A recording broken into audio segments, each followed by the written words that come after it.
malam sahabat Super Indonesia dimanapun Anda berada. Suatu kehormatan bagi saya Hilbram Dunar untuk kembali hadir menemani Anda di kesempatan kali ini. Kita sama-sama di Mario Teguh Golden Ways, di mana yang spesial pada kesempatan kali ini bahwa sekaligus juga merayakan hari ulang tahun Metro TV yang ke-11 menuju Indonesia Gemilang.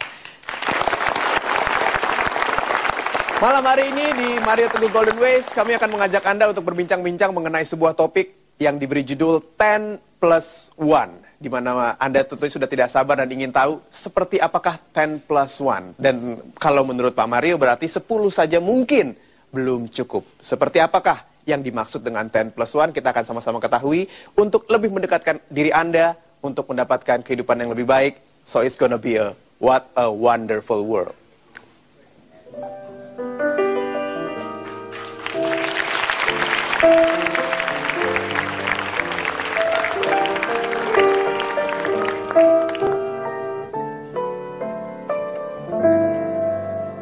I see trees of green, red roses too. I see the blue for me and you, and I think to myself, what a wonderful world.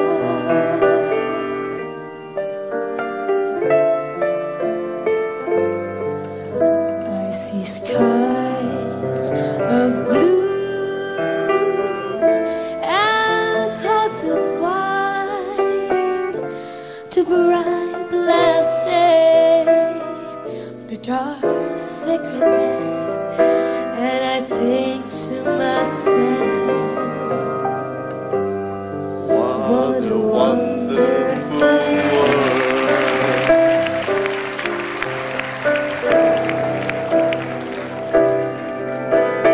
The colors of the rainbow, so pretty in the sky, are also on the faces of people going by. I see friends shaking hands, saying how do you do. They really say I love you. Our babies cries, I watch them grow. They learn much more than I'll ever know, and I think to myself,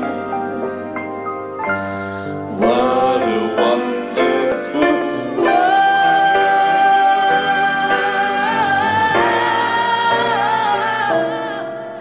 And I think to myself, what a wonderful world.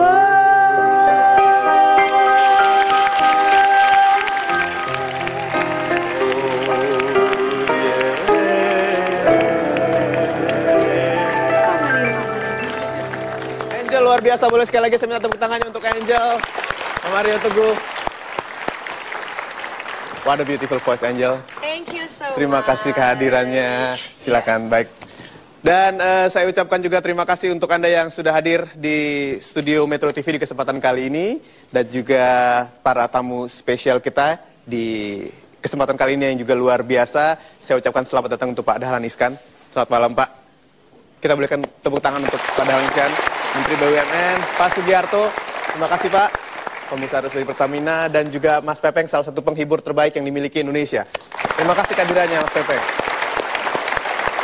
Seperti yang saya katakan kepada Anda tadi bahwa program kali ini spesial HUT Metro TV yang ke-11 menuju Indonesia Gemilang, kita akan membahas mengenai 10+1. Apa yang dimaksud oleh Pak Mario dengan 10+1? Saya persilahkan, Pak. Terima kasih Mas Hilbram, tamu-tamu kami yang kami muliakan. Sahabat-sahabat saya yang super, Assalamualaikum warahmatullahi wabarakatuh. Waalaikumsalam. Salam sejahtera bagi kita semua dan mudah-mudahan program ini menemui Anda dalam kedamaian dan kesehatan. 10+1, sahabat-sahabat saya yang super. Apakah pernah Anda lihat orang yang sudah tidak muda lagi, bekerja keras, lebih keras daripada orang-orang separuh usianya dan masih bertahan. Ada orang-orang umur 20-an, bahkan lebih muda dari 20-an sudah mengeluh tentang beratnya pekerjaan, belajar. Padahal ada orang-orang yang pekerjaannya lebih besar daripada ukuran kehidupan rata-rata. 10+1, kalau saya diizinkan menggambarkannya begini. Kita itu harus mencapai tingkat tertinggi dari yang mungkin kita capai, yaitu 10. Jangan mengeluh kalau masih 6 atau 7. Pastikan Anda mencapai tingkat 10 dari semangat Anda, tandanya bahwa Anda sudah mencapai 10, Anda stres, komputer kalau bunyi ting, kaget malam hari, itu betul sudah stres, kemudian depresi, membenci, bahkan pekerjaan yang dicintainya. Dan satu lagi, sakit, lalu orang tuanya ngomel, kan sudah dibilangin. Istri itu tidak perlu kita sakit sudah ngomel. Nah, gitu. Nah, jadi orang-orang ini sudah mencapai batas 10 lalu +1, yaitu kebijakan untuk belajar dari stresnya orang yang maksimal upayanya, sehingga dia nanti waktu mencapai 10 pada tingkat besar itu tidak lagi sakit karena sudah ada kebijakan.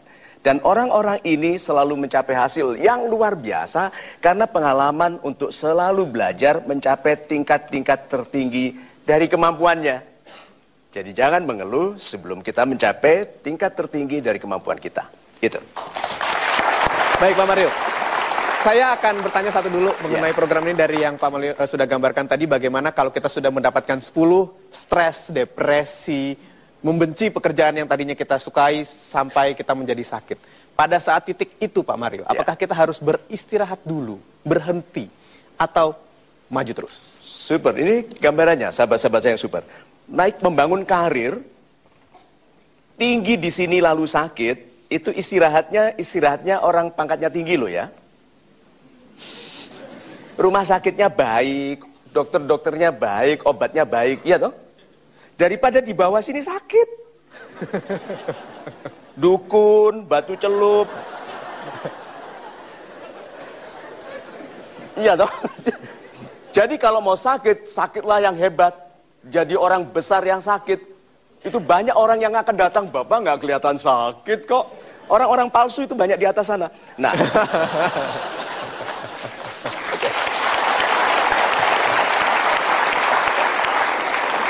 Jadi bekerja keraslah mencapai tingkat-tingkat yang tinggi, bahkan sampai istilahnya mudah-mudahan tidak terjadi, tapi sampai sakit. Lalu kita belajar bahwa itu tidak baik sehingga lain kali kita mencapai tingkat hasil yang tinggi tanpa menjadi sakit. Ini orang-orang yang belajar dari +1 Mas Hilbram. Kalau kita bekerja, hidup tidak untuk menjadi yang terbaik dalam yang kita lakukan, terus mau jadi apa? Karena cara umum untuk menjadi orang biasa adalah melakukan yang dilakukan kebanyakan orang. Dan Anda bukan kebanyakan orang. Anda tetapkan, I am the chosen one. Saya yang terpilih. Pertama, saya memilihkan diri saya bagi tugas-tugas yang penting. Itu. Terima kasih Pak Mario untuk pembelajarannya. Masih banyak yang bisa Anda pelajari bersama program ini. Jangan kemana-mana, saya akan segera kembali tentunya untuk Anda hanya di Mario Teguh Golden Ways. Pasti saya nanti maksimum kawin dengan tetangga saya. Waktu itu saya takut sekali meninggalkan kampung halaman.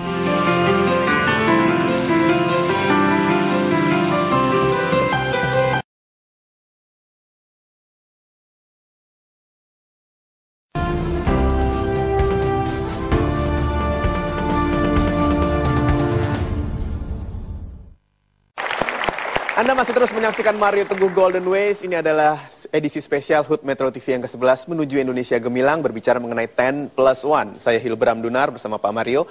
Ketika kita berbicara mengenai 10+1, katakanlah 10-nya dulu yang Anda fokuskan, di mana Anda mendapatkan karir tertinggi dalam pikiran Anda. Kalau saya mengibaratkan kita sebagai seorang prajurit, untuk mendapatkan tingkat yang paling tinggi kita memiliki bintang yang paling banyak.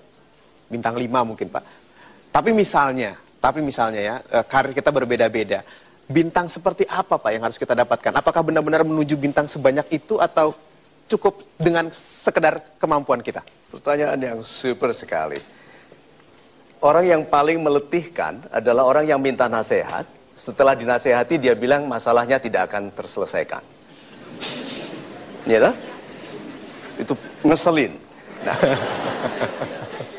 Tapi ada orang-orang yang cepat mengambil pelajaran baik. Dan orang-orang ini cepat dapat bintang. Kalau bintangnya 1, apa pangkatnya? Brigadier General. Kemudian enaknya bintang berapa kita? 4 atau 5. Orang yang mau bintangnya banyak, itu harus memikul besar. Dan orang yang menyediakan pundaknya untuk memikul tugas langit, mendapat bintang selangit. Tanpa menjadi jenderal, dia dihormati jenderal. Karena yang dipikulnya adalah kebaikan. So, sahabat-sahabat saya yang super, tidak ada lembaga yang lebih penting daripada keluarga. Jadi tugas pertama kita adalah menjadi pemimpin yang seberhasil-berhasilnya di keluarga. Karena orang-orang yang hebat di ruangan ini, saingan utamanya adalah ayahandanya. Apakah ayahanda itu? Ayahanda Pak Dahlan Iskan itu saingan Pak Dahlan Iskan. Demikian juga ayahanda Pak Subiarto. Karena apakah beliau-beliau bisa mendidik anak seberhasil orang tua kita.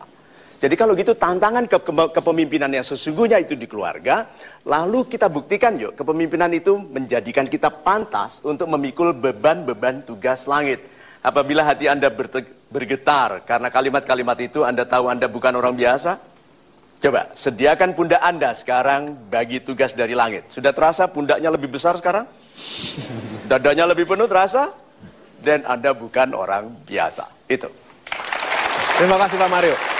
Mudah-mudahan bersama program ini di pundak kita memiliki bintang selangit. Izinkan saya untuk bertanya terlebih dahulu dengan tamu-tamu spesial kita. Mungkin ke Pak Dahlan Iskan dulu. Selamat malam Pak Dahlan. Selamat malam. Terima kasih kehadirannya. Saya salut sekali dengan Pak Dahlan, terutama ketika mendapatkan tugas yang begitu berat. Sampai sekarang menjadi Menteri BUMN, Pak. Tapi Bapak kan dalam kondisi tidak sepenuhnya fit, Pak. Seperti kata Pak Mario, begitu mendapatkan nilai 10 sampai sakit. Apa yang membuat Bapak tetap menerima pekerjaan yang begitu berat, Pak, dalam kondisi yang tidak terlalu maksimal? Karena yang menugaskan itu Presiden, maka kalau kita menghormati negara ini, Presiden adalah segala-galanya. Saya pernah belajar filsafat di Tiongkok.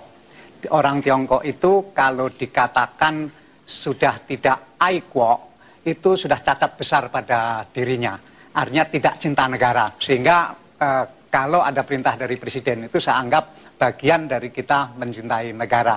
Karena itu saya harus terima itu, meskipun waktu itu saya declare apa adanya, Pak saya ini orang sakit, bahwa saya ini tidak ahli di bidang itu, tetapi karena beliau punya pertimbangan yang lain, maka ya harus diterima.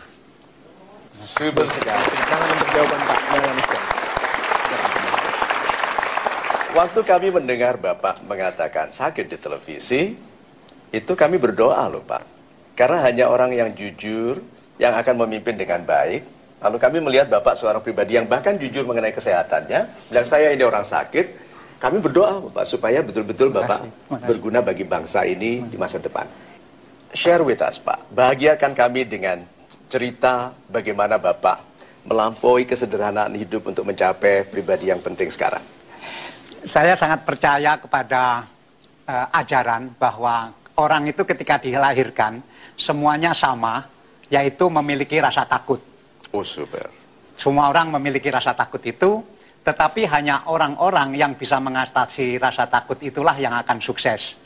Ada orang yang bisa mengatasi rasa takut, ada yang tidak bisa mengatasi, ada yang bisa mengatasi 10%, 20%, 30%, dan seterusnya. Nah, kalau sudah bisa mengatasi rasa takut, dia akan mencapai sukses tahap 1. Nah, sukses tahap 1 ini membuat orang percaya diri, karena sudah berhasil mengatasi rasa takut. Sebelum masuk ke tahap 2, apa yang Bapak takuti dulu sebagai anak muda? Tentu orang tua saya buruh tani, kemudian saya hidup di desa yang sangat terpencil, yang kemudian pasti saya nanti maksimum kawin dengan tetangga saya. Maksimum saya nanti akan jadi guru ibtidaiyah. karena lingkungan saya seperti itu. Kemudian maksimum saya nanti akan menjadi petani di situ. Nah, kemudian karena orang tua saya buruh tani, tidak mungkin menyekolahkan tinggi, maka ada kesempatan saya ikut kakak saya yang transmigrasi di Kalimantan, dan ternyata itulah awal dari perjalanan berikutnya. Karena saya bisa mengatasi rasa takut. Waktu itu saya takut sekali meninggalkan kampung halaman. Oh, super ya, sekali. karena harus meninggalkan teman-teman, harus meninggalkan tetangga yang baik semua, dan harus meninggalkan alam yang pedesaan yang sangat damai. Saya takut sekali, saya takut naik kapal, karena pasti nanti akan mabuk. Tetapi ternyata semua itu terlampaui karena keterpaksaan bahwa Super saya harus sekali. sekolah. Karena kalau tidak ikut kakak saya tidak mungkin sekolah. Super Ya. sekali. Lalu di tahap berikutnya Bapak yang menghantarkan Bapak mencapai kedudukan yang mulia sekarang ini? Saya percaya bahwa setelah orang berhasil mengatasi rasa takut, dia timbul percaya diri bahwa dirinya adalah mampu. Super. Sehingga saya sering mengatakan bahwa orang itu makannya sama-sama makan nasi. Kenapa yang satu mampu, yang satu tidak? Maka yang dialami adalah kesempatan. Yang tidak sama adalah kesempatan. Apakah seseorang mendapatkan kesempatan dan yang lain tidak mendapatkan kesempatan. Tetapi percaya diri sendiri juga merupakan satu ancaman. Karena kalau terlalu percaya diri juga bisa berbahaya. Dia nanti akan overconfident. Dan kalau overconfident maka dia akan jatuh. Seseorang yang bisa mengatasi rasa overconfident maka dia akan mencapai sukses tahap kedua. Ya.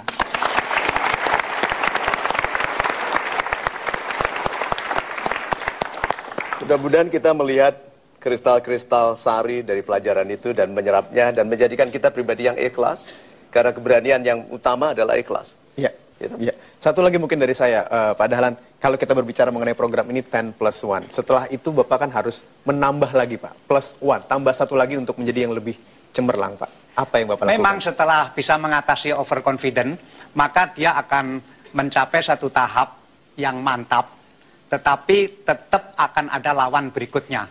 Karena setelah bisa mengendalikan overconfident, dia pasrah, kemudian dia yang Pak Mario Teguh sampaikan adalah ikhlas, tidak punya kepentingan apa-apa, maka dia akan mendapatkan satu power. Tetapi seseorang yang tidak bisa mengatasi penggunaan power itu, dan itulah ancaman berikutnya, maka dia akan gagal. Tetapi kalau dia bisa memaintain power itu, dia mendengarkan rakyat, mendengarkan kanan kiri, mendengarkan bawah, mendengarkan atas, maka dia akan mencapai tahap sukses berikutnya. Super sekali. Ya. Pak Mario bisa kita... Mungkin Pak Mario bisa menjelaskan sedikit Pak dari kata-kata indahnya Pak Dahlan Iskan barusan. Sahabat-sahabat saya yang super, rahasia keberhasilan itu tidak pernah kompleks. Sangat sederhana. Yang kompleks itu upaya kita meninggalkan kebiasaan buruk yang menjadikan pribadi-pribadi tidak ikhlas. Ikhlas itu harus ikhlas baik. Orang yang mengatakan ikhlas itu sulit karena dia sedang ikhlas ke hal yang buruk. Ya. Jadi orang yang ikhlas meninggalkan yang buruk otomatis ikhlas pada kebaikan. Dan yang diteladankan oleh Pak Dahlan tadi adalah ikhlas melampaui rasa takut karena keajaiban berpihak kepada yang berani. Kedua, keberhasilan itu berada di balik halangan. Ketiga, keberhasilan itu tidak terletak di depan perjalanan, tetapi setelah kita telaten melaksanakannya. Dan ternyata kebijakan dari orang-orang yang besar itu bukan kebijakan karena mereka berhasil. Pelajaran utama dalam kehidupan itu adalah belajar membongkar pelajaran salah yang dibuktikan tidak benar oleh kegagalan. So, hadapi kegagalan, welcome kegagalan, seindah Anda menghadapi keberhasilan. Itu. Terima kasih Pak Dahlan. Indah sekali Pak Mario, super sekali, terima kasih. Jangan kemana-mana, pastikan tetap bersama Metro TV karena saya dan Pak Mario akan segera kembali tentunya di Mario Teguh Golden Ways. Apakah sebetulnya ada rasa sakit yang Anda rasakan? Ya, buat saya berbuat baik itu adalah segala-galanya.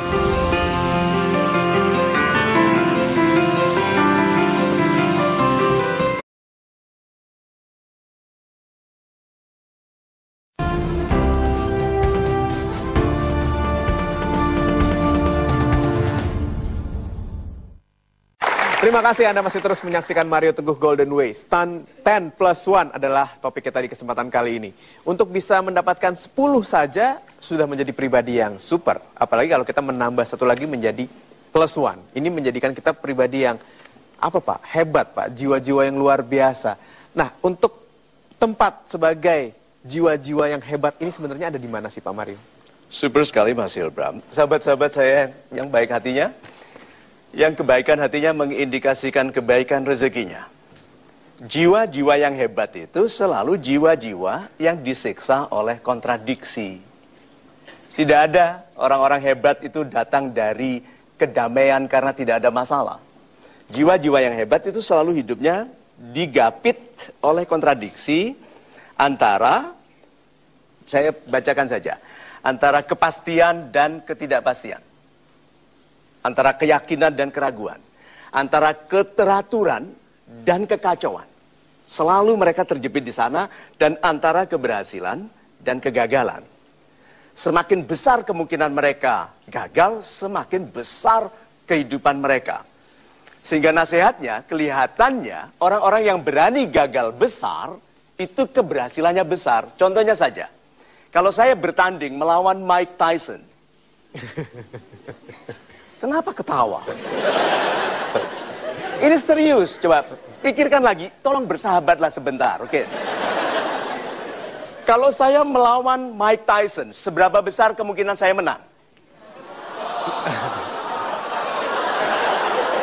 Saya tahu sahabat asli atau tidak di sini. Nah, berapa lama saya bisa bertahan di atas ring bersama Mike Tyson? Berapa lama? 1 ronde, hebat sekali. Terima kasih. Yang teman-teman yang bilang saya bertahan detik, 5 detik, itu orang-orang yang menyepelekan kecepatan lari saya. Iya dong? Saya kan bisa lari sampai Mike Tyson capek bilang, oke, Mar, draw. Tapi kalau saya kalah melawan Mike Tyson, apakah nama saya tidak mendunia? Di interview Larry King, dia bilang, tell me Mr. Tegu, what made you so stupid?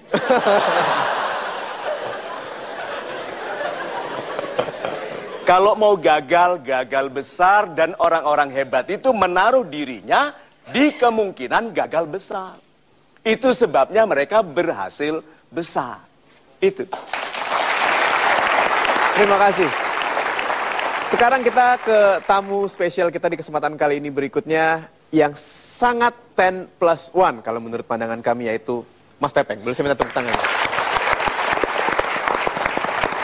Selamat malam Mas Pepeng. Malam. Kita berbicara mengenai 10+1, tadi Pak Mario mengatakan bahwa untuk bisa mendapatkan 10 itu kita sampai sakit, sampai stres. Mas Pepeng sendiri ketika dalam kondisi sudah sakit masih terus bekerja, terus menghibur.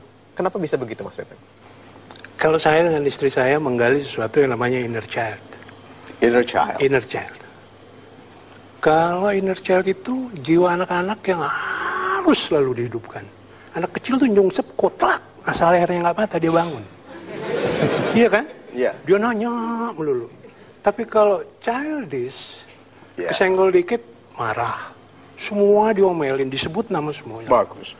Nah, inner child itu nggak pernah menyerah. Saya ingin tanya, siapa di sini yang nggak bisa naik sepeda? Semua bisa kan?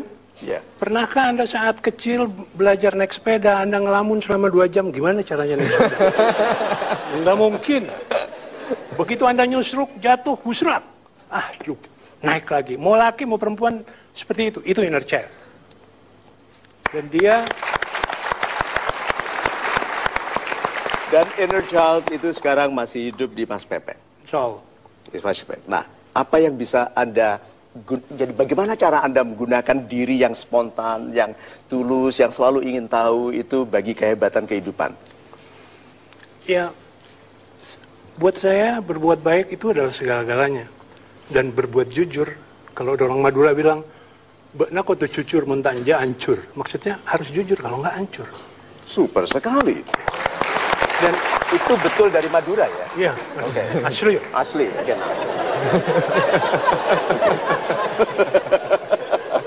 Mau dengar orang Madura kalau berkelip? Ya. Suatu hari di jembatan itu, Suramadu, dia naik gerobak pakai sapi. Ada tentara. Kamu tahu ini tidak boleh naik gerobak di sini. Kamu dari mana? Saya Madura, Pak. Kelihatan memang kamu Madura. Kenapa masih lewat sini?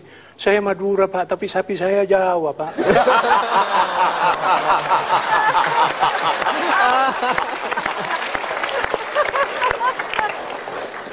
Yang tidak banyak dimiliki orang adalah kemampuan untuk tetap melihat humor dalam kehidupan padahal kita sakit. Banyak orang masih sehat yang dilihatnya penderitaan. Tapi Mas Pepeng mencontohkan, exemplifying semangat. Sekali lagi kita berikan tepuk tangan. Sekarang ya, saya tanya, apakah sebetulnya ada rasa sakit yang Anda rasakan? Sangat. Sangat. Dulu sebelum bulan Juni saya jenis pain saya hanya satu. Tapi begitu bulan Juni saya kambuh. Kambuh lagi. Jadi setiap saat saya kambuh. Bertambah, saya catat, saya pelajari, bertambah 4 ternyata. Dan per September kemarin bertambah 1 lagi. Berarti pain di badan saya ada 6. Kalau mereka datang sekaligus, Oh my God. nggak bisa disurprise. Itu harus dikelola. Kalau saya surprise, saya gila. Between pain and sickness, there is suffering. Suffering. Jadi penderitaan itu kalau bisa kita handle, kita hanya pain. Nggak mungkin sickness. Sickness itu coba patah hati, nyeri hatinya. Oh, patah hati. Kalau seandainya penderitaan yang nggak bisa dikelola, dia naik ke pohon paling tinggi, loncat. Itu inner child-nya sama sekali tidak ada. So, sakit badan ini kalau dikelola tidak sampai menjadi sakit di hati. Betul. Super sekali. Super. Dan walaupun itu dekat, sebenarnya beda. Coba Anda pikirkan. Apa bedanya pil KB sama pil kada? Sebenarnya sama tapi lain. Kalau pil KB, begitu lupa dia jadi. Kalau pil kada, begitu jadi dia lupa.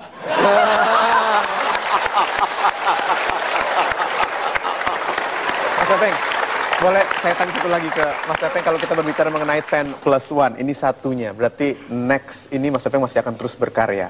Bagaimana Mas Pepeng mendeskripsikan 10+1? What's next? Oke. Kalau saya kepada anak-anak saya selalu berkata gini, nah, satu gambaran bahwa orang itu mau menunggu dan dia tidak frustrasi dan ikhlas, cuma sederhana. Orang nunggu taksi, 2 menit telat aja ada kucing lewat, ditendang mungkin. Saya 7 tahun belum pernah nendang kucing. Enggak, maksudnya artinya saya berdua dengan istri saya selalu setiap pagi kami punya acara. Pagi kami sarapan bersama. Dia mengajarkan bagaimana namanya giving value. Kacang, di mana seluruh dunia sama. Giving value yang membedakan. Jadi ada value edit. Nah jadi, saya merasa bahwa kalau saya bermanfaat buat istri saya, dan anak-anak saya 2 selama saya sakit sarjana. Super sekali. Iya, dan walaupun saya penyempitan pemburu dompet, tapi saya yakin bahwa semuanya itu datang dengan begitu saja. Amin. Dan selama 7 tahun saya belajar autodidak untuk menjadi IT programmer. Sebagai Batman saya sukses dan saya sekarang punya hosting sendiri. Dan Super segala macam. sekali. Kita berikan tepuk tangan. Pak Mario bisa menjelaskan 10+1 versinya Mas Sebelum Pepeng? saya pindah ke sana, Anda katakan 7 tahun sudah 7 tahun tidak menendang kucing. Sebelum itu berapa banyak kucing? Terima kasih Mas Pepeng, kita berikan tepuk tangan sekali lagi untuk Mas Pepeng. Sahabat-sahabat saya yang super, tidak ada yang dilakukan Tuhan itu salah. Kalau kita ikhlas, kita beriman, mengakuinya sebagai Tuhan, harus menerima bahwa semua yang dilakukannya benar. Sehingga kalau kita berhenti memprotes kekurangan yang kita anggap kurang itu, lalu menerima itu sebagai keadaan terbaik, kita akan mulai sibuk menjadikan diri kita bermanfaat bagi sesama. Dan Mas Pepeng malam ini menunjukkan bagaimana humornya lebih ceria, lebih mesra daripada banyak orang yang masih sehat. Bagaimana dia menghargai kehidupan ini walaupun dalam keadaan yang menurut orang lain sudah tidak aktif, kucing saja dia sudah tidak bisa tendang. Iya toh? So, saya senang sekali dengan kehadiran beliau yang mudah-mudahan menginspirasi seluruh jiwa muda Indonesia yang akan menghebatkan bangsa ini. Untuk Mas Pepeng kita berikan tepuk tangan. Tetap bersama kami, pastikan Anda tidak kemana-mana, tentunya di Mario Teguh Golden Ways. Ya Allah ya Rabbi, seandainya Engkau beri aku kesempatan. Karena ternyata keberhasilan bukan sampainya.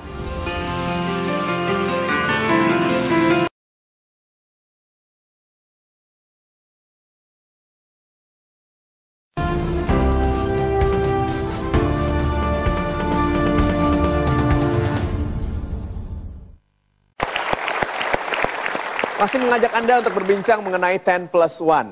Ketika berbicara mengenai 10 lalu ditambah 1, kita harus menjadi pribadi yang mampu bekerja semaksimal mungkin untuk mendapatkan yang kita inginkan. Tapi pekerjaan seperti apa sebenarnya yang paling pas kita lakukan untuk bisa menjadi pribadi yang 10+1? Pak Mario. Saya tahu ada jutaan orang yang khawatir mengenai masa depan dari karirnya karena yang dilakukannya sama dengan semua orang.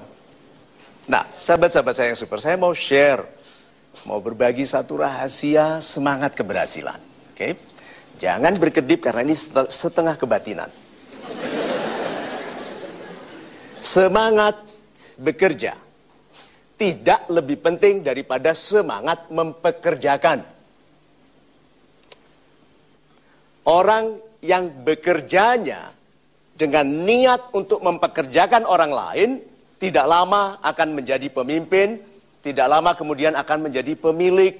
Sebagian besar dari kita hanya berhenti di semangat bekerja. Bersemangatlah mempekerjakan.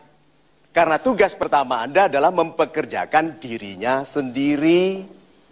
Banyak orang demikian tersiksa dalam bekerja, tapi coba diganti sudut pandangnya. Aku pagi ini mempekerjakan diriku untuk menyelesaikan rencana pertamaku hari ini. Coba. Tidak akan ada keluhan. Karena segera setelah ini, rencanaku adalah mempekerjakan orang lain. Perhatikan berapa juta orang berbakat yang pandai sekali dipekerjakan oleh orang-orang biasa. Itu bukti bahwa semangat mempekerjakan lebih penting daripada semangat bekerja. Itu. Terima kasih Pak Mario. Sekarang saya akan berbincang dengan tamu spesial kita berikutnya, Pak Sugiarto. Selamat malam Pak Sugiarto. Selamat Terima kasih untuk malam. kesempatannya.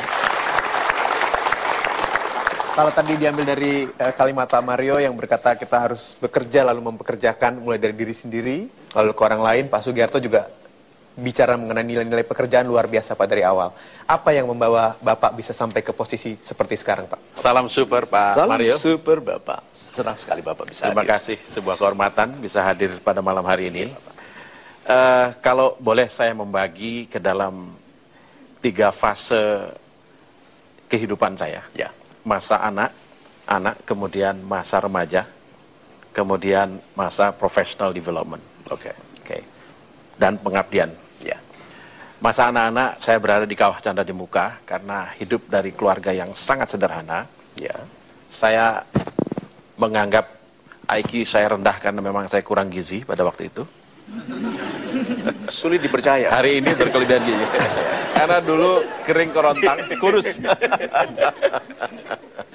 Kemudian masa remaja saya memang banyak menghabiskan waktu untuk belajar, striving for excellences. Oh, super sekali. Kemudian masa pengabdian adalah sekarang. Nah, masa anak-anak tentu sebagaimana di buku yang pernah dibuat yaitu Pengasong Menjadi Menteri. Ya. Memang betul selama SD, SMP, SMA itu saya di samping memang sebagai pembelajar, tapi saya juga hidup dengan mencari mata pencaharian sendiri. Saya merasa kalau saya tidak belajar dengan giat maka sulit. Dan saya ibarat kata bila mana guru SMA itu mengajar, saya harus mendului murid-murid yang lain dengan membaca lebih dari 10 kali. Oh, jadi iya. kalau 10+1 itu saya kira pernah saya lakukan selama 3 tahun saya di SMA. Kalau diambil sari-sari dari pelajaran Bapak itu, Apakah Bapak berhasil lebih banyak karena kepandaian atau karena kerja keras? Oh, kerja keras. Kerja keras. Karena kalau saya tidak belajar, saya pasti nilainya di bawah 5. Itu yang saya ingin garis bawahi dari yang Bapak katakan, bahwa ternyata kerja keras itu termasuk belajar dengan keras. Dengan keras, ya. Banyak orang menolak kerja keras karena kan aku belum kerja. Dan pada saat itu saya profesinya 3 tahun SMA itu tukang parkir. Oh iya? Sambil menjaga parkir sampai jam, kadang-kadang ada midnight show, pagi jam 7 sudah di sekolah. Iya. Ya oleh karena itu saya sambil jaga parkir, saya baca buku, bisa puluhan kali saya membaca sehingga saya bisa mengungguli murid-murid yang lain. Dan tukang parkir itu sebetulnya profesi yang sangat berwibawa loh Pak. Karena hanya tukang parkir yang bisa suruh menteri mundur loh Pak. Iya.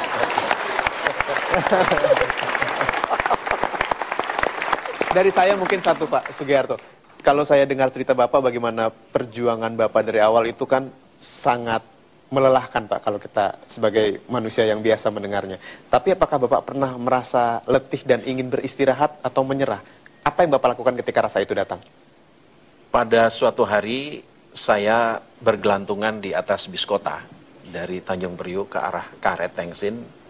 Dan ketika itu saya baru lulus SMA dan di sekolah saya dikatakan the second best dari segi kelulusan. Tetapi saya malu karena saya tidak mampu melanjutkan ke perguruan tinggi karena keluarga saya miskin dan saya masih harus mencari uang untuk membiayai makan daripada 6 saudara saya yang lain. Oleh karena itu ketika saya bergelantungan persis di depan jalan Tamrin, depan gedung Bank Syariah Mandiri sekarang, ya Allah ya Rabbi, seandainya Engkau beri aku kesempatan bekerja di gedung yang megah seperti ini, alangkah akan aku lipat gandakan kesyukuranku padamu ya Allah. Dalam waktu 2 minggu saya melamar melalui koran, ternyata saya diterima dan bekerja di kantor yang berlokasi di gedung itu. Itu.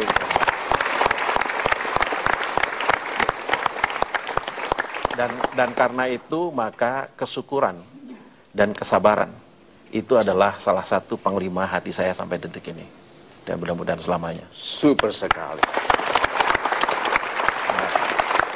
Terima kasih Pak Sugiharto. Bisa dijelaskan Pak mengenai kesyukuran dari Pak Sugiharto? Sahabat-sahabat saya yang super. Yang diceritakan tadi pendek, singkat sekali. Tetapi kalau kita berada bersama hati Pak Sugiharto waktu itu, kita akan tahu bahwa tidak ada keberhasilan yang mudah. Semua membutuhkan kesabaran. Dan kalau bisa disimpulkan, lihat. Doa yang dalam 2 minggu dituruti itu bukti bahwa memang betul Tuhan itu sangat dekat dengan kita. Bahkan lebih dekat dari otot leher kita sendiri. Tetapi Tuhan paling dekat kepada orang yang miskin, yang teraniaya, yang sakit, yang sedang dalam perjalanan jauh dan yang sedang berjalan di jalan Tuhan untuk menegakkan agama dan kebenaran. Dan Pak Sugiharto menjadi contoh hidup dari pribadi yang sabar. Karena ternyata keberhasilan bukan sampainya, tapi berangkat dari mana, itu yang menjadikan kita kagum kepada orang-orang yang berhasil.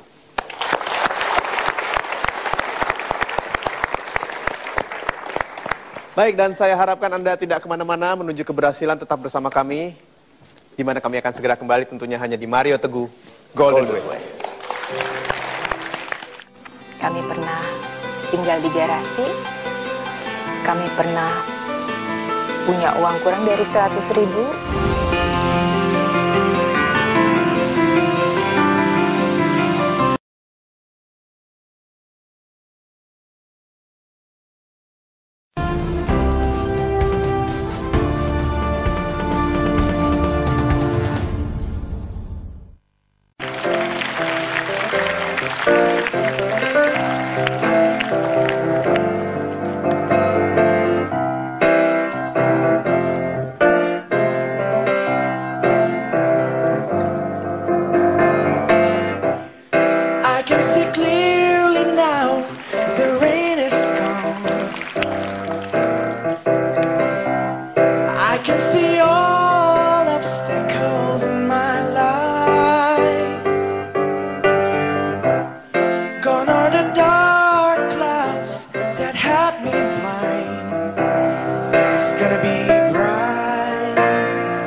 sunshine day.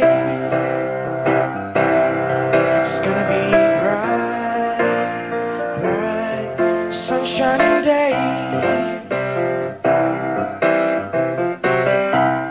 Yes, I can make it now. The pain is gone. All of the bad feelings has gone away. Here is the rainbow I've been praying for. It's gonna be bright, bright, sunshine day. Look all around, there's nothing but blue skies. Look straight ahead, there's nothing but blue skies. Yeah. I can see clearly now, the rain is gone. I can see all obstacles in my way. Here's the rainbow I've been praying for. It's gonna be bright, bright, sunshine day. It's gonna be bright, bright, sunshine day. It's gonna be bright, oh, sunshine day. It's gonna be bright,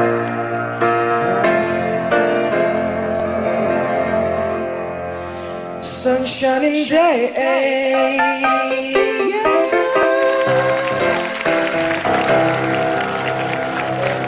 Terima kasih sekali lagi kita berikan tepuk tangan yang paling meriah untuk Calvin Jeremy. Baik. Sekarang saya akan berbincang bersama Ibu Lina Teguh di sini. Kalau biasa saya berbincang dengan Pak Mario, saya ingin tahu dari sudut pandang yang sedikit berbeda. Bu Lina, mungkin pertanyaan saya yang pertama, saya sangat amat ingin tahu Pak Mario itu waktu masih muda seperti apa, Ibu? Mas Silbra minta jawaban jujur dari saya. Jujur, Bu.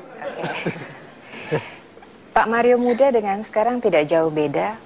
Jahil, nakal, suka mengganggu.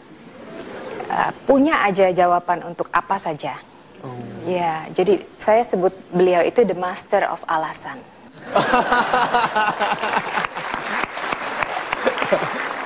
Sekarang kita bicara mengenai awal-awal pernikahan Ibu Lina dengan Pak Mario ini kan tentunya tidak langsung berjalan langsung up ada di atas, Bu, tapi merintih dari awal sampai ke tingkat yang seperti sekarang.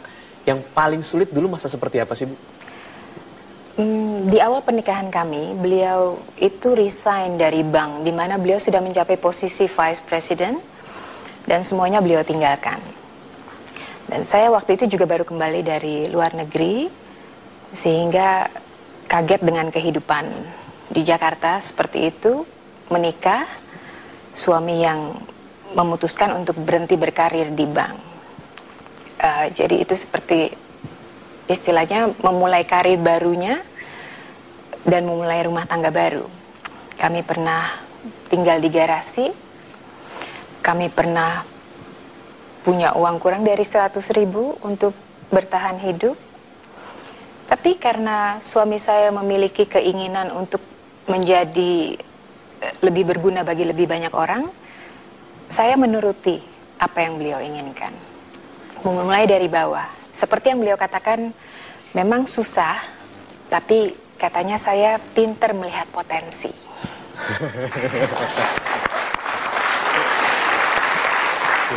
Tadi Ibu mengatakan sempat tinggal di garasi, Bu. Iya. Untuk seorang wanita yang diajak menikah lalu tiba-tiba harus tinggal di garasi, padahal tadinya Pak Mario adalah vice president di sebuah bank yang besar, apa rasanya, Bu? Awalnya kalau kita mau lihat susahnya, memang susah. Tapi seperti saya katakan tadi, beliau itu nakal, jahil, suka menggoda. Jadi saya tidak lihat garasinya, saya lihat nakalnya, saya lihat suka menggodanya itu. Jadi tidak kelihatan susahnya. Mungkin harus saya luruskan dulu sedikit di sini. Ini menggoda ibu ya? Menggoda saya. Iya. Kembali ke Pak Mario waktu perjalanan karirnya, Bu. Ibu tadi mengatakan juga sempat kecewa, sedih. Nah, seperti apa sih Pak Mario kalau lagi sedih, kalau lagi kecewa, kalau lagi marah? Oh, Pak, seorang Mario Teguh itu juga manusia biasa. Sering gagal, keras kepala. Nah, sorry Hani ya, saya harus ceritakan apa adanya. Sering gagal, keras kepala, tetapi banyaknya kegagalannya dengan keberhasilan yang beliau capai, itulah yang menjadikan beliau Mario Teguh seperti sekarang. 10+1, Ibu Lina, bahwa setelah begitu banyak kesuksesan yang didapatkan oleh Pak Mario, beliau tidak berhenti untuk berkarya dan ingin lebih lagi. Kedepannya Ibu melihat seperti apa? Perubahan apa dari 10 menjadi +1 itu?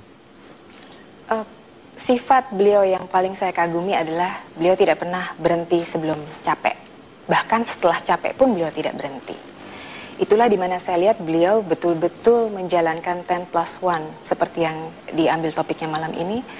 Karena setiap kali mau tidur ada lagi saja. Tunggu, saya akan tulis 1 halaman lagi. Sebelum tidur, tunggu, saya akan baca 2-3 halaman lagi. Itu yang saya kagumi dari beliau, tidak pernah berhenti. Bukunya banyak. Kadang-kadang beli 1 judul 2 kali. Dan masih ada beberapa yang belum dibuka dari bungkusnya. Dan kadang-kadang judulnya saja sudah memberikan beliau inspirasi. Gitu. Jadi bukunya tidak pernah dibuka, atau dapat inspirasi menulis lebih banyak dari tebalnya buku itu sendiri. Luar biasa. Di awal dulu, Bu, Pak Mario itu, yang membuat Ibu tertarik dengan Pak Mario itu apa sih? Yang membuat saya tertarik, Mas Ibram, sampai sekarang saya juga masih bingung gitu. Tapi yang paling membuat saya tertarik kepada beliau adalah niat baiknya. Beliau itu sedikit sekali orang yang saya lihat sangat jujur. Dan suami saya, Mario Teguh, itu orang yang sangat jujur, Mas Ibram. Itu satu. Selain ayah saya, beliau orang yang saya tahu sangat jujur. Haknya pun kadang-kadang beliau tidak ambil. Karena melihat bahwa orang lain lebih membutuhkannya. Nah, itulah yang mungkin membuat saya tertarik. Kalau ketampanan kan Mas Ibran tahu sendiri. Ya, gimana ya? Gimana ya? Sama satu lagi mungkin. Iya. Kelihayan beliau menari perut. Wow, itu beneran, Ibu? Beneran. Tapi hanya untuk konsumsi. Iya. Saya tidak tahu apa yang terjadi dengan rating kita kalau itu dilakukan di sini, Bu ya. Ibu, ada perbedaan nggak Pak Mario ketika masih pacaran dengan setelah sekian tahun menikah? Selain berjiwa sebagai seorang motivator, Pak Mario itu juga berjiwa seni yang begitu kuat ya, Bu ya? Oh iya, waktu beliau kuliah di Amerika dulu, beliau membayar uang kuliahnya dari menjual lukisan. Oh. Iya. Lukisan Pak Mario sendiri? Lukisan Pak Mario sendiri, betul. Dan sekarang masih banyak karya-karyanya yang disimpan beberapa temannya di Amerika. Kalau bermain musik juga, Pak Mario bermain musik? Main musik bisa, tapi masalahnya enak didengar itu yang... Oh, oke. Bicara soal enak didengar, tadi di awal Pak Mario kan bernyanyi, Bu. Oh, kalau nyanyi itu kan karena merayu saya dulu. Oh. Jadi setiap merayu saya, menyatakan isi hatinya, beliau nyatakan dengan membawakan lagu. Dimanapun kami berada, bisa di kafe pinggir jalan. Kami pernah satu malam di pasar seni. Tiba-tiba beliau menarik tangan saya, mengajak berdansa dan bernyanyi di tengah kerumunan orang banyak. Sehingga waktu itu beberapa pasangan yang sedang pacaran juga akhirnya ikut. Pak Mario yang nyanyi, mereka yang dansa gitu. Oh. Gitu. Menurut Ibu sendiri, apakah dengan cara-cara seperti itu masih membuat Ibu merasa bergetar melihat Pak Mario bernyanyi? Mas Ilbram. Nakal ya tanyanya. Bagaimana kalau kita dengar Pak Mario bernyanyi khusus untuk Ibu Lina di kesempatan kali ini?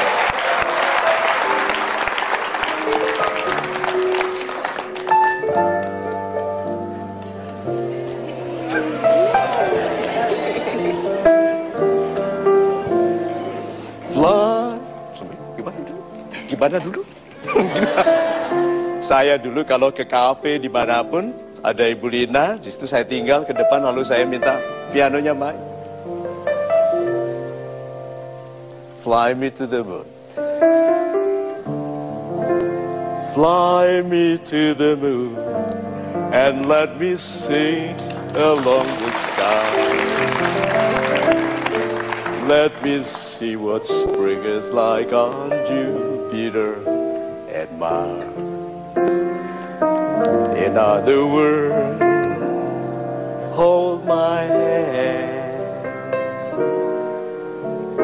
In other words, darling, kiss me. So, love. Sahabat-sahabat saya yang super, sebetulnya saya dididik oleh ayah saya untuk menghadiahkan keberhasilan itu kepada wanita yang paling penting dalam hidup kita, yaitu kepada istri. So, saya hadiahkan kepada Ibu Lina keberhasilan Golden Ways. Mudah-mudahan Golden Ways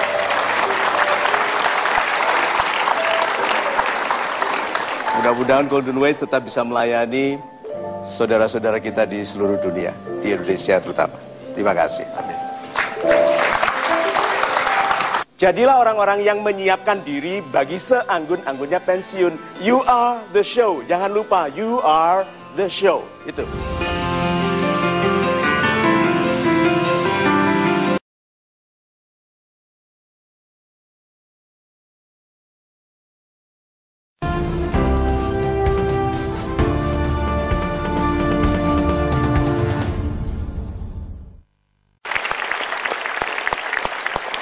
Anda masih menyaksikan Mario Teguh Golden Ways edisi spesial HUT Metro TV ke-11 menuju Indonesia Gemilang. Saya Hilbram bersama Pak Mario.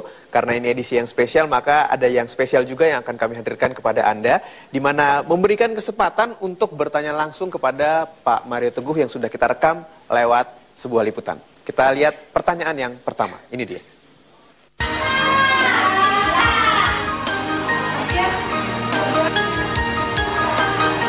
Saya memilih profesi guru karena saya menyenangi dunia anak. Memang semenjak kecil, saya senang sekali yang namanya mengajar. Dalam dunia pendidikan, saya mengalami kendala-kendala dalam menjalani profesi saya sebagai guru. Misalnya, di dalam kelas itu banyak sekali anak-anak nggak bisa diem, bandel. Kalau misalnya mereka dari semenjak kecil tidak bisa diberikan pendidikan yang baik, mereka nanti ya seperti kita lihat sendiri sekarang masih banyak para pemimpin kita yang sikap dan tingkah lakunya memang kurang baik. Ya, ini mungkin pasti orang menyalahkan dari gurunya gitu. Nah, untuk pertanyaan saya di sini kepada Bapak, bagaimana sih cara untuk mendidik anak yang baik agar mereka benar-benar bisa merubah tingkah laku mereka? Karena di sini kita sebagai seorang guru itu sudah semaksimal mungkin berbagai cara untuk merubah dan mendidik mereka menjadi ke arah yang lebih baik. Untuk pertanyaan tadi, saya minta solusinya dari Bapak Mario. Salam super.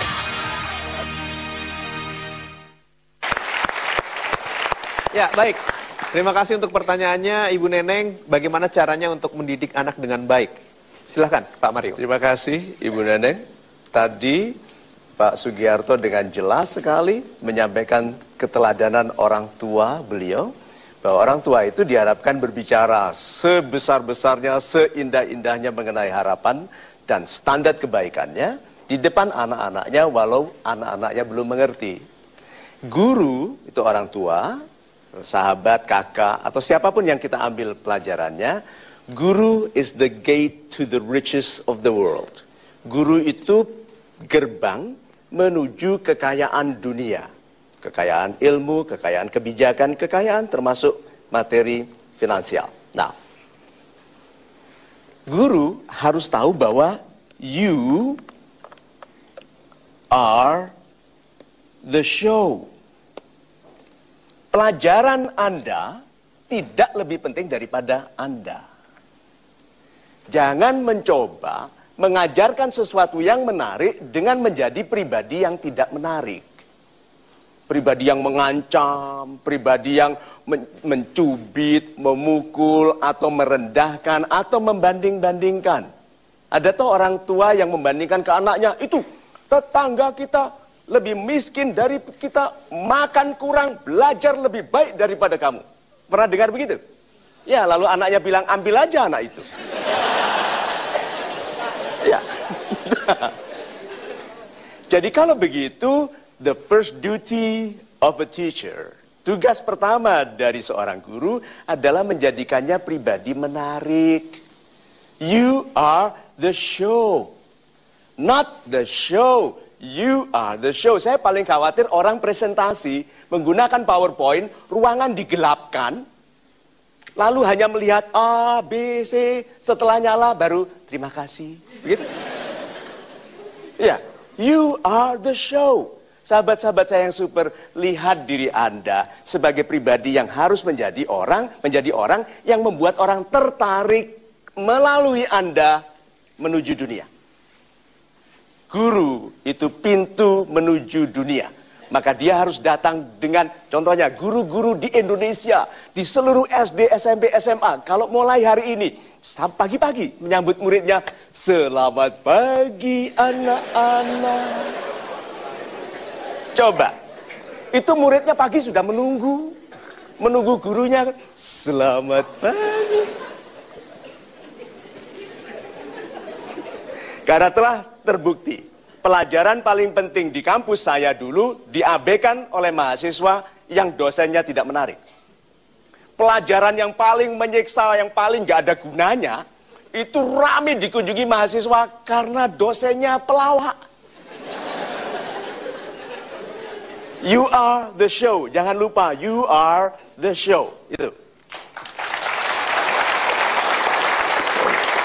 Kita langsung lihat pertanyaan yang kedua. Ini dia.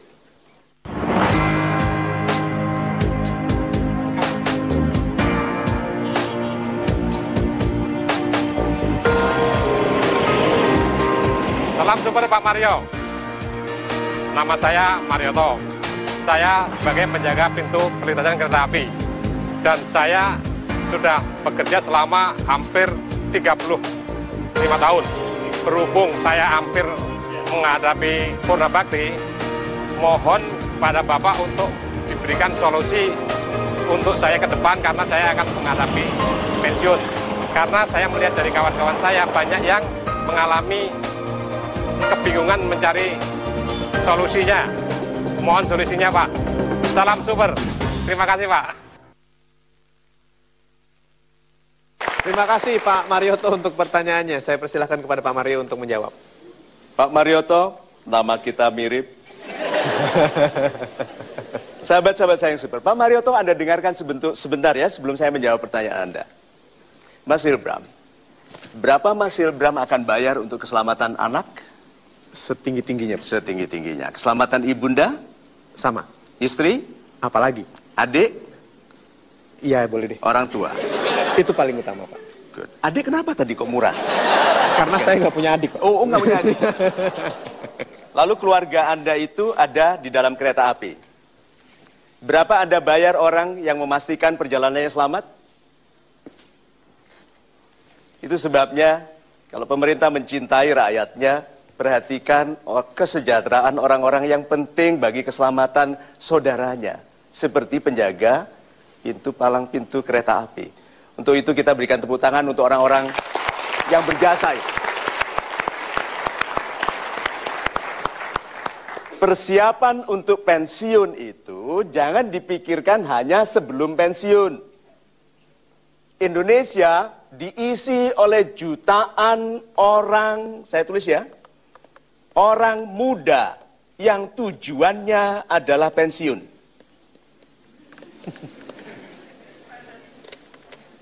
Pernah mendengar orang tua mengatakan begini, bagaimana saya bisa membiayai ini dan itu, saya cuman pensiunan. Pernah dengar itu? Saya ulangi lagi ya. Apakah saudara-saudara saya yang muda di Indonesia pernah mendengar orang tua mengatakan, kami cuman pensiunan, Pak? dengan suara yang meminta maaf. Pernah dengar toh? Terus kenapa Anda ingin bekerja di tempat yang ada pensiunnya, padahal pensiunan itu menderita waktu bicara itu? Pikirkan itu. Jadi banyak orang pensiun itu hanya karena akan digaji kecil nanti waktu pensiun. Banyak orang tidak mampu untuk pensiun. Jadilah orang-orang yang menyiapkan diri bagi seanggun-anggunnya pensiun. Nah, persiapan sebelum pensiun itu semudah mungkin. Bukan yang digaji oleh pemerintah. Tetapi yang bisa Anda lakukan, pertanyaan saya adalah, yang Anda lakukan, yang menjadikan Anda dibayar itu apa? Kalau Anda katakan materi, oke, good, bencilah materialisme. Jangan bekerja, jangan cari uang. Coba berapa baiknya Anda bisa mengemis. Bekerja itu penting, materi itu penting. Jangan membenci harta. Hanya dengan harta yang baik Anda bisa membangun keluarga yang baik. Nah, kenali hal-hal yang Anda lakukan yang menjadikan Anda dibayar. Kalau Anda dibayar hanya karena datang, hanya karena mengisi absen, dan hanya pulang tepat waktu, tidak diperlukan orang hebat seperti kita. Tidak perlu 10 plus 1. 6 minus 14 cukup. So, Pak Marioto yang baik hatinya, Bapak sudah menyiapkan pensiun dengan menjadi pribadi yang amanah, memastikan bahwa tidak ada kendaraan atau orang lewat waktu kereta api itu lewat. Bagi Bapak mungkin itu sederhana, bagi kami tidak, Pak. Bapak memelihara keselamatan banyak orang. Dan untuk hal-hal yang tidak Anda lihat bayarannya, mudah-mudahan dibayar sebagai dalam bentuk kesehatan, dalam kehebatan masa depan anak-anak Anda. Amin. Sekarang saya akan mengajak Anda, sahabat super yang sudah hadir di Studio Metro TV untuk mengikuti polling yang sudah kami siapkan. Anda dimanapun berada juga bisa mengikutinya. Pollingnya adalah ini. Menurut Anda, manakah yang lebih baik? A. Menjadi ikan besar di kolam kecil, atau B. Menjadi ikan kecil di kolam besar. Silahkan ambil alat polling Anda. Ya, pikir sebentar lalu tentukan pilihan Anda ya. A atau B? 5, 4, 3, 2, 1. Terima kasih. Bagaimana hasilnya akan segera kita lihat sebentar lagi. Pastikan Anda tidak kemana-mana. Kami akan segera kembali di Mario Teguh Golden Ways. Yang paling penting adalah keluarga kita dulu. Hidup itu jauh lebih besar. Your success is never final.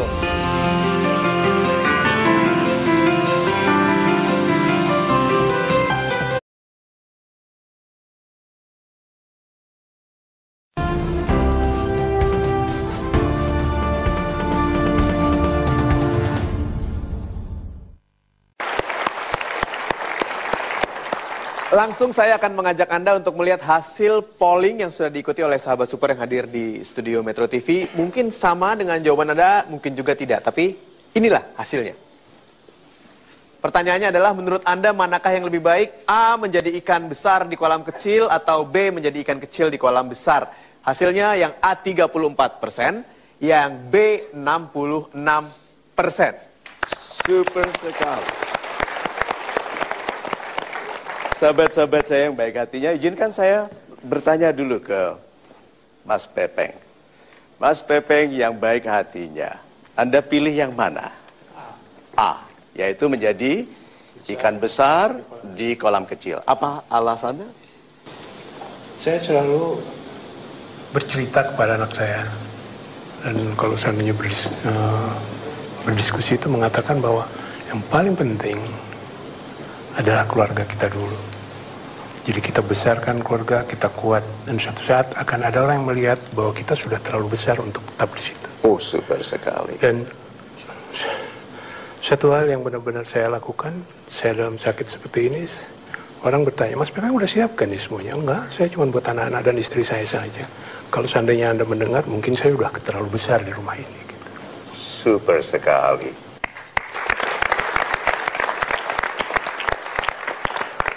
Anda justru memilih yang tidak banyak dipilih orang, Mas Pepeng. Super sekali. Pak Sugiarto yang sangat kami hormati, jawaban Bapak Saya memilih jawaban B. B karena Menjadi ikan kecil di kolam yang besar. Karena pilihan-pilihan untuk hidup itu jauh lebih besar ketimbang pilihan yang A. Oleh karena itu, maka Anda mau menjadi apa sangat bergantung pada diri Anda sendiri. oh, super sekali. Sahabat-sahabat saya yang super, ini saya mau tunjukkan salah satu rahasia menjawab pertanyaan. Semua pertanyaan yang Anda, 2 pertanyaan ini, jawaban Anda semua benar. Pertimbangannya itu menjadikan tepat apabila Anda memasukkan faktor waktu. Kapan jadi ikan besar di kolam kecil? Kapan jadi ikan kecil di kolam besar? Ayo, sebagai anak muda, sebaiknya kita menjadi apa? Ikan kecil di kolam besar supaya melihat perilaku ikan besar.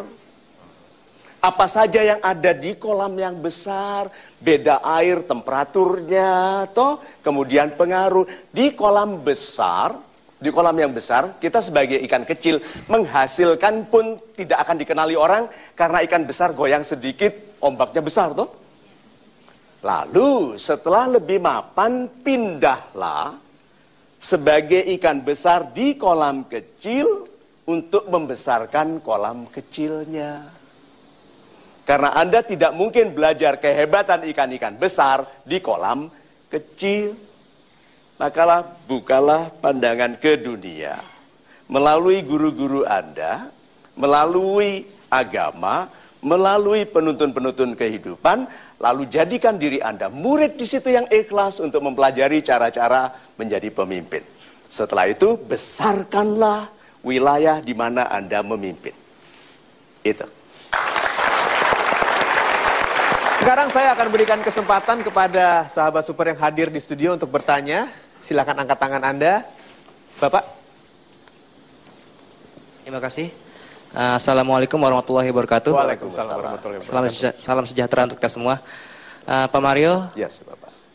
Setiap orang pastinya mengharapkan keberhasilan dan kesuksesan dalam hidupnya.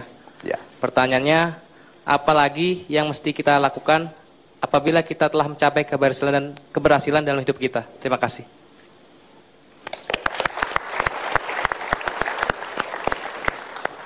Pertanyaan yang baik sekali. Sahabat-sahabat saya yang super. Kapan keberhasilan berhenti? Dengarkan ini ya. Your success is never final. Keberhasilan itu tidak pernah selesai.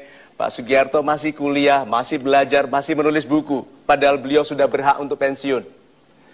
Mas Pepeng masih bekerja, melayani publik, masih berpikir, masih menasehatkan. Padahal sudah mampu untuk pensiun, untuk istirahat bersama keluarga. So, success is never final, berarti failure is not final. Kegagalan pun bukan final. Semua sementara dan selalu katakan, kesedihanku ini akan berlalu. Itu sebabnya kita menjadi pribadi yang lebih sabar, atau keberhasilanku ini pun akan berlalu kalau aku tidak memelihara kebaikan hati. Jadi sahabat-sahabat saya yang super, keberhasilan adalah perjalanan hidup. Itu sebabnya keberhasilan bukan sampainya, tapi keberhasilan adalah kualitas perjalanan. Itu. Super sekali Pak, keberhasilan adalah kualitas perjalanan. Saya akan segera kembali, Anda pastikan tidak kemana-mana, tetap bersama kami di Metro TV melalui Mario Teguh Golden Voice. Jadilah pribadi yang betul-betul mencapai batas dari kemampuan Anda yang 10, lalu tambahkanlah 1 niat untuk membijakkan diri.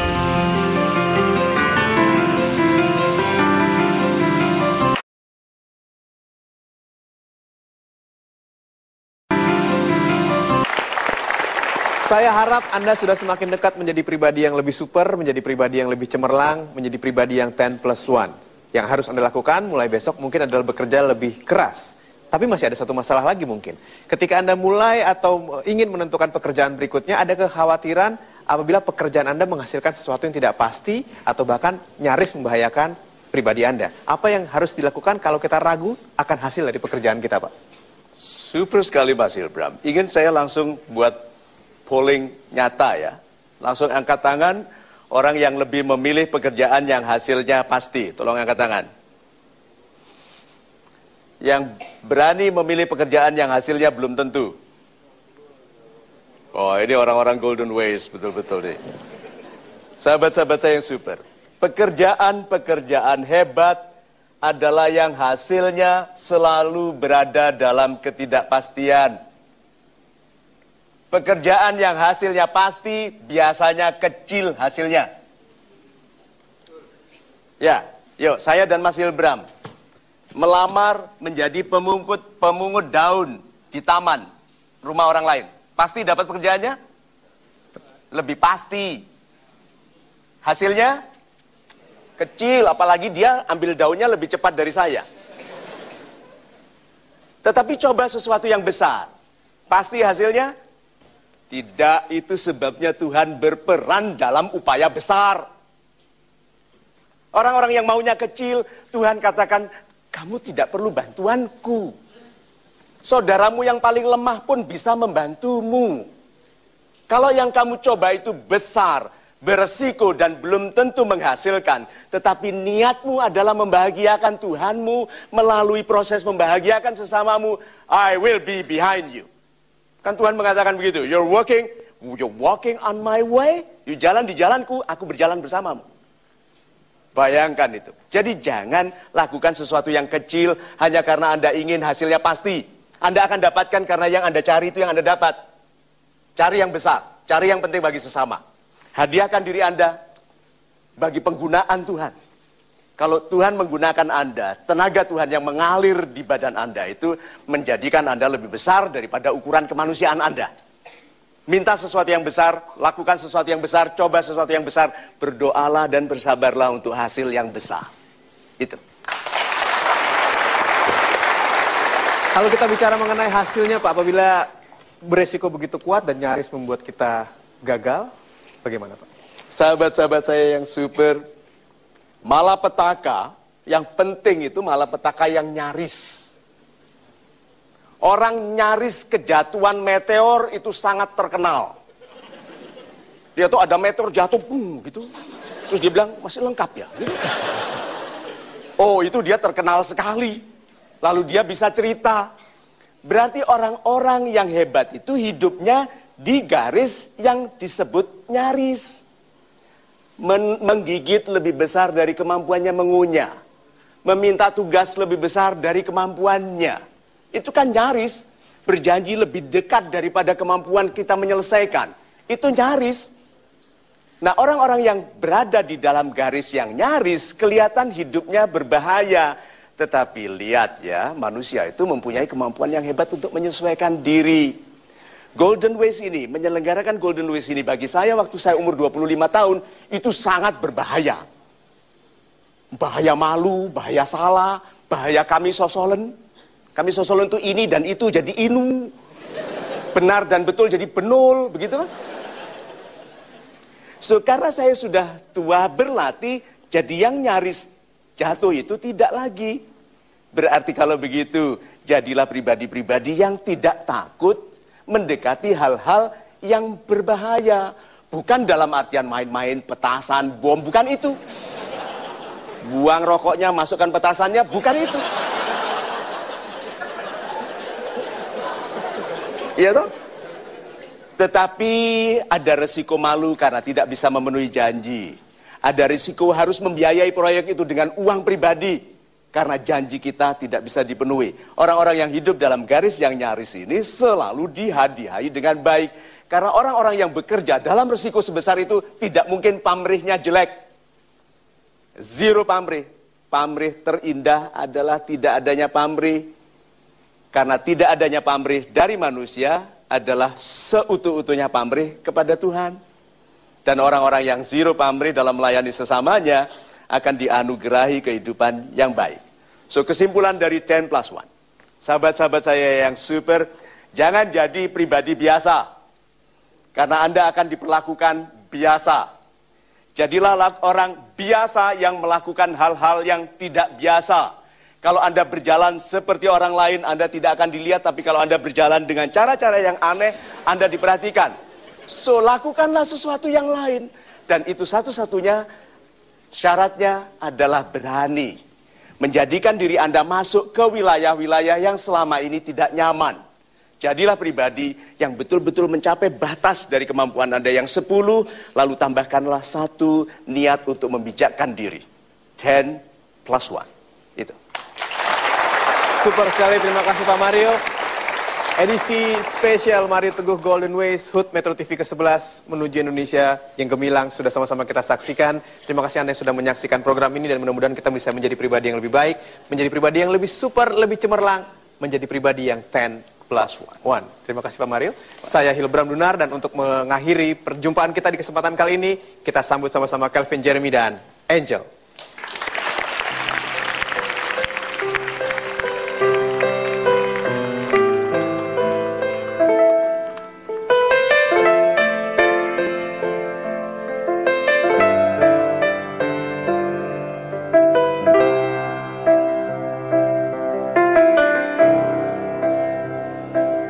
Each day I live, I want to be a day to give the best of me.